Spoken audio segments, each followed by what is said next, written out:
What I can say though is that like we acknowledge that we're, a primarily white male run company. And so the first thing that I'm going to say is you won't see me speaking on stage at Podcast Movement anymore. I have the opportunity to speak at so many stages around the world in different places. I have the ability to influence the content and help drive that as a committee. Tom is a wildly good speaker and moderator and MC, same with James. And so if we look at it, that's who I want to lean into on that end. But not everything they do necessarily means they're in the spotlight either. How do we learn from James? Everything we're asking James to do, James has done that for years, potentially decades. I don't want to make him sound old, but at other events, radio days and at Podcast Show London. And so I'm excited to hear from him what does and doesn't work, how people want their time respected, what you can ask for free versus what requires an honorarium, how to build better content and opportunities and set that up. So we're really going to try and revisit as much of it as possible,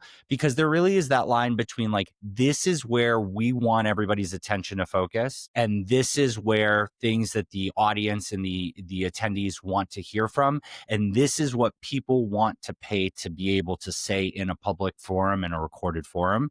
So we want to make space for all of that, because not everything needs to be center stage, but we can still spotlight it. And that's also a big reason why all of the content from this year was recorded audio and video. That was a last minute change. And then we got rid of the virtual ticket because it is about the conversations. We need to educate as many people as possible. And I want to encourage people to come there. But if you can't make it, I want you to be able to learn from it.